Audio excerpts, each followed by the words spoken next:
Greetings everyone, I'm Joey Bro, welcome back to my channel. Today I have a very special tour for you guys, so come with me.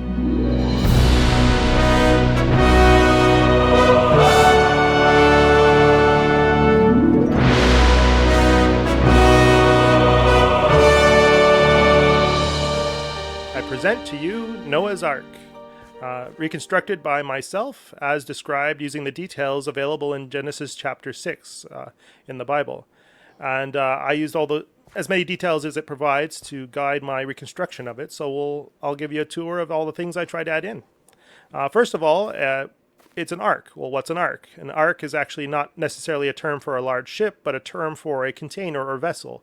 And that indicates somewhat something of its purpose. It's not necessarily a method of travel, but a method of containing something. And we know the concept of an ark is to preserve particular living things for later, to survive some sort of impending disaster. Now, the size of the ark, as described in Genesis, is 300 cubits in length, 50 cubits in width, and 30 cubits in height. Now, you might be asking yourself, what's a cubit? Well, a cubit is not a funny little angel creature, but a form of ancient measurement. It was basically the distance from your elbow to your fingertips. That could range anywhere from 18 inches to 20 inches. Now, I chose for my reconstruction to go with the 20 inches, which is basically the size of the Royal Egyptian cubit, is what I chose, and also with the standard that one Minecraft block is roughly 1 by 1 meter or 1 by 1 yard in size. And that gave me my current reconstruction size in Minecraft. Now, in real life, this would equate to roughly 500 feet in length, 80 feet wide, and 50 feet in height. So to give it a sense, and you can see how big my character is slightly under 6 feet. We've got quite a big vessel on our hands here. And so, yeah, it gives us a sense of the scale we're dealing with. All right. So we'll go have a look up inside now. All right, as we go up the ramp here, you may notice on your left I have a sort of medieval style crane. Now, according to Genesis, it describes the society at that time as basically having Iron Age technology. They had the availability of bronze and iron, and so that's why I chose sort of those type of structures to sort of indicate how construction might have worked. Here we are at the entrance to the ark. Now, according to the Bible, that there is only one entrance to the ark, and I chose to put it on the second deck. Now, the Bible describes the ark as having 3 decks, a lower deck, a second deck, and a third deck. Now, the term lower deck might indicate that the main deck was the second deck, and that's why I chose to put the door at the second deck in my reconstruction. We don't know for sure, but it's just sort of how it might have be indicating with that description. The other thing we have above the door, I have a window, and there's a window that could be open and shut. Now, this is not the same as the windows described to be part of the roof section, because there was supposed to be 3 decks and then a roof section or covering for the ark. Now, the covering was supposed to have, it says 1 cubit down, basically a window all around that would, and the term window there is more the indicator of an access point for light to illuminate and probably to irrigate or ventilate, I should say, the structure. So now it's sort of a classic thing to put it up here near the top of the roof, have this sort of raised section which has an opening. So that's why I chose in my build. I may want to try other interpretations in another build of this someday. I have certain ideas I want to try, but for now, that's what I did. I put it in the center. The other thing we have at the back here, we have sort of this fin/sail, this wooden stationary sail. And this, again, was not described in the book of Genesis, but it's a theoretical idea that combined with the front section having that what we call this extension out there that could cause sort of drag in the waves while the wind pushed on that, and that would help maybe straighten it out in choppy waves. But again, those aren't described in the book of Genesis, so those are additions that are hypothetical. All right, let's take a look inside. Here we are on the second deck of the ark. And as you can tell from looking down these walkways, this is quite the long vessel. It takes a while actually to run down the length of the ship. The other thing we have is this sort of shaft going all the way through the ship from the windows that are supposed to let the light in all the way to the bottom floor and sort of give sort of an ambient light to the ship, and also again for ventilation. The other thing you may notice, there's probably, you're wondering, oh, there's more than 2 cows here. But in the Bible, actually, there was supposed to be, for certain types of animals, there would be more than the 2 by 2. For the clean animals, which would be things like cows, goats, and sheep, basically most of the types of animals humans would farm, there was to be 7 animals. No, it could be 7 animals or 7 pairs of animals, or 7 or 14, but there were to be more than just 2.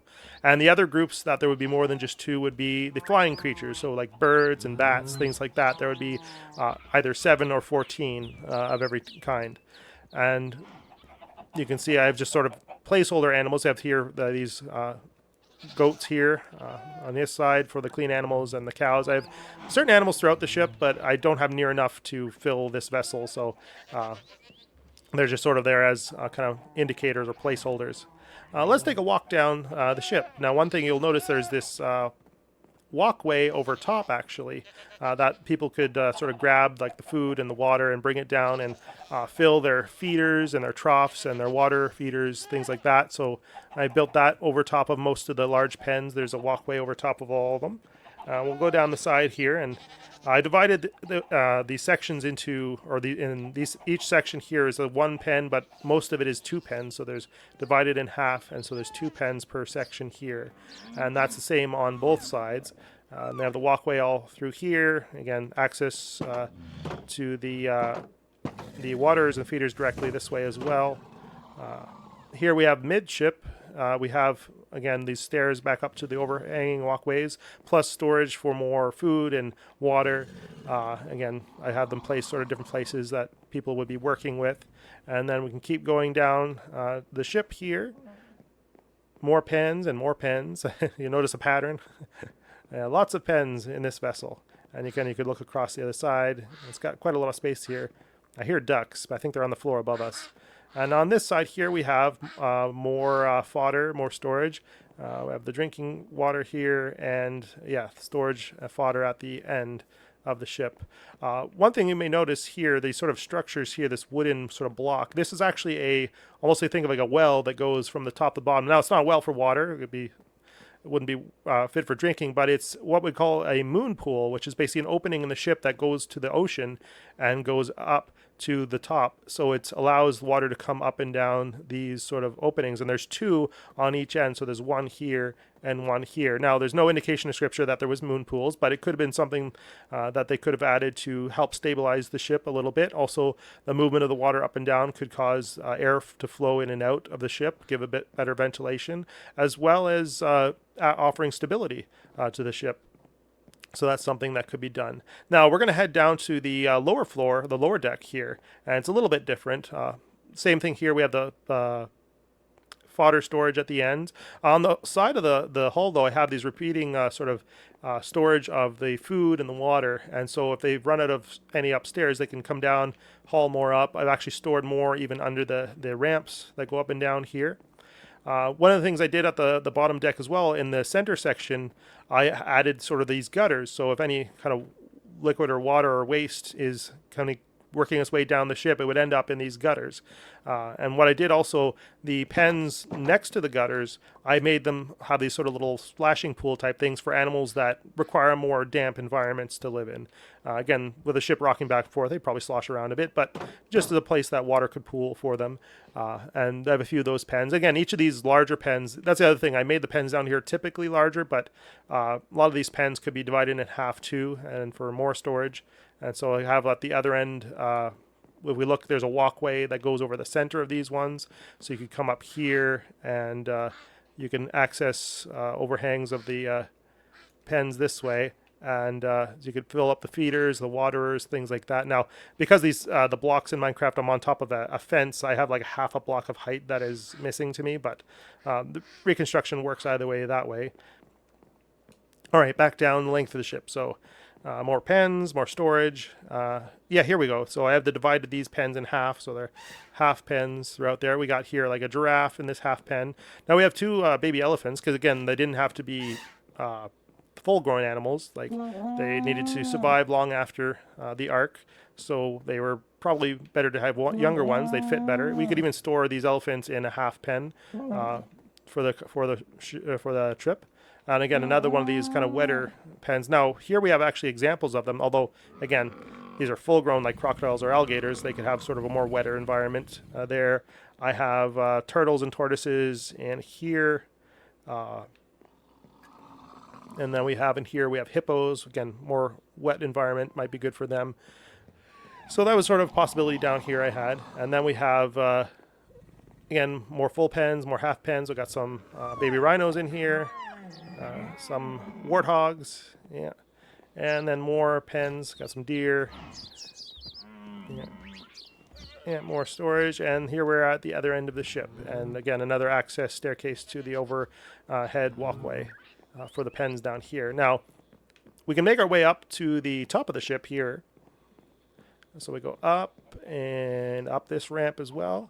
Now we should be directly above, underneath the door, and above the door, if you remember, here was the door for the window for outside, and I actually made this close to where the sort of bird cages and stuff will be. This whole upper deck is supposed to be for smaller critters and birds and things like that. Again, because it's a flying kind, I have 7 each. 7 parrots or parakeets. Probably way too much space than I need, but then Noah could let the birds out here and then retrieve them. I'll close that. Yeah. All right. We have some chickens over here. Now we'll take a walk down here. Now we have these kind of smaller cages and pens here, surrounded by, again, food and water storage. Again, for the food, it was in Genesis, it talks about how Noah was to bring all sorts of types of food. So there'll be all sorts of different types of food that they were supposed to bring. I have smaller pens and cages here for smaller creatures.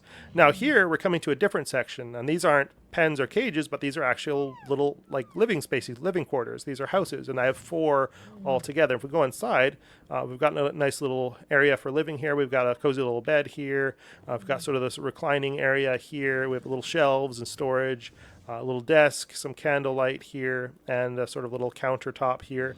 And this is for the people. Now, there was a total of 8 people aboard the ark. There was Noah, his 3 sons, and their wives. So 8 people. So I have 4 sort of living quarters, 1 for each family. Now, in the middle, and this is midship right here where we are at, we have sort of this commons area so they could sit and relax and kind of talk to each other, hang out together. So they had a place so they could sit together. And across from the commons area, well, first of all, I have a ladder up to the walkway up top, but we have across from the commons area, we have this sort of kitchen/pantry area.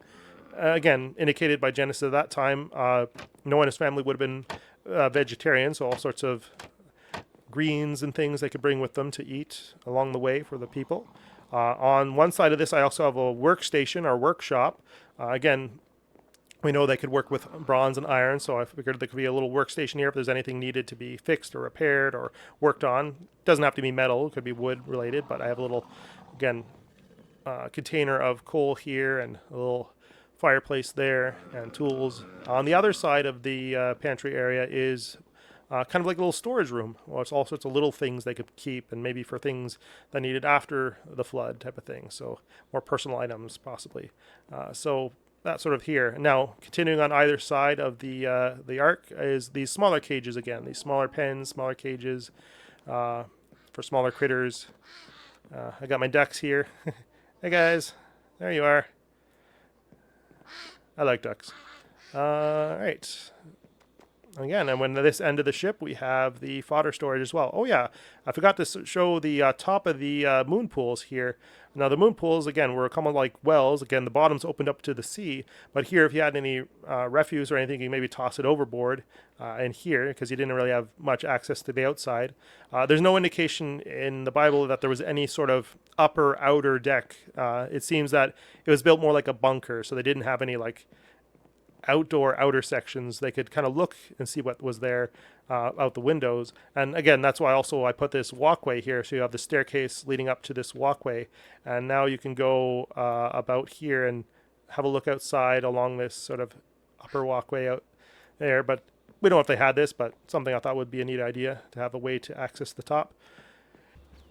All right, I hope you enjoyed that tour. And if you have any other suggestions for builds I could do, let me know. And if you like it, give a like.